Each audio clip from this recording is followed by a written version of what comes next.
રામ રામ ખેડૂત મિત્રો, મારું નામ છે દિલીપ પટેલિયા અને આપણી YouTube channel Shriram pesticides Mahuva ઉપર આપ સર્વે મિત્રોનું હાર્દિક સ્વાગત છે।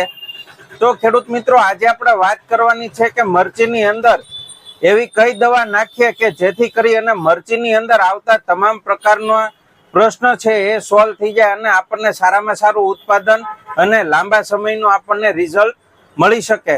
તો એના અંદર આજે આપણે જે દવાઓની ચર્ચા કરવાની છે એની અંદર ખાસ કરીને થ્રિપ્સની દવા, ફૂગ વાયરસની દવા અને કોળની દવા, એના વિશે આપણે આજે આ વિડીયોની અંદર ચર્ચા કરવાની છે।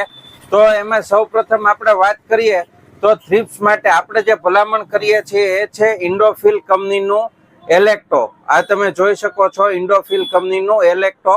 આનો જે ડોઝ છે એ પ્રતિ પંપ 5 ml લેખેનો આનો ડોઝ છે। એક પંપની અંદર તમારે 5 ml લેખે એલેક્ટો નાખી અને સ્પ્રે કરી દો એટલે થ્રિપ્સની અંદર સારામાં સારું રિઝલ્ટ મળશે। સાથે ઈયળ હશે તો પણ કંટ્રોલ થઈ જશે અને બીજા અન્ય ચૂસ્યા પ્રકારની જીવાત હશે તો એ પણ કંટ્રોલ થઈ જશે અને સારામાં સારી ફાઇટોટોનિક ઇફેક્ટ આપવા માટે પણ એ સક્ષમ છે। હવે વાત કરીએ તો એમાં બીજી જે દવા આપણે વાપરવાની થતી હોય તો એ છે ઓર્મી। આ તમે જોઈ શકો છો, વેલિડામાઇસિન અને ટેબુકોનાઝોલનું જે કોમ્બિનેશન આવે છે સુમિટોમો કેમિકલ્સનું ઓર્મી। આને તમારે નાખવાનું છે પ્રતિ પંપ 40 ml લેખે। આ દવા જે છે તમામ પ્રકારની ફૂગ અને વાયરસ, જે આપણે એને જમરો કહીએ, વાયરસ કહીએ, એ કંટ્રોલ કરી લેશે અને ગ્રોથ માટે અને સારામાં સારા વિકાસ માટે, મરચાની સાઇઝ, શાઇનિંગ, કલર અને મરચા વધારે પ્રમાણની અંદર ઉત્પાદન આવે એના માટે આપણે વાપરવાનું છે ઓપ્ટિમા 3 in 1। ઓપ્ટિમા 3 in 1 આનો તમારે પ્રતિ પંપ 40 ml લેખે નાખી અને ડોઝ કરવાનો છે।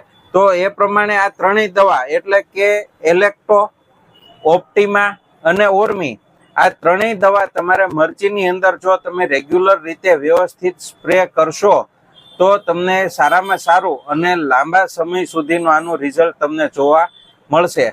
હવે બીજી વાત કે ખેડૂત મિત્રો, આનો પંપ જે છે થોડો મોંઘો થશે પણ રિઝલ્ટની ગણતરીની અંદર આપણે વાત કરીએ તો રિઝલ્ટ ઘણા લાંબા સમય માટે આવતું હોવાથી એકંદરે આપણને આની કોસ્ટિંગ કે જે છે ઓછી પડતી હોય અને આપણને એનું સારામાં સારું ઉત્પાદન કે મળતું હોય એટલે આપણને એનું પોષણ થાય। કારણ કે આપણને મોંઘી દવા હોય પણ રિઝલ્ટ સામું લાંબુ મળતું હોય એટલે આપણે એને વાપરી શકીએ। તો આ ત્રણેય દવા તમારે એક સાથે સ્પ્રે કરવાનો છે। અને બીજી વસ્તુ કે કદાચ તમે આ દવાને વારંવાર યુઝ કરશો તો પણ તમારી મરચીની અંદર કોઈ પણ પ્રકારની તકલીફ નહીં પડે અને આના જે રિઝલ્ટ છે એ તમને આરામથી 15 દિવસ આજુબાજુના રિઝલ્ટ તમને જોવા મળશે। હવે જો 15 દિવસની આજુબાજુના રિઝલ્ટ મરચીની અંદર જોવા મળતા હોય તો એ સારામાં સારી વાત કહેવાય। તો આ પ્રમાણે તમારે ત્રણેય દવાનો ઉપયોગ કરવાનો રહેશે।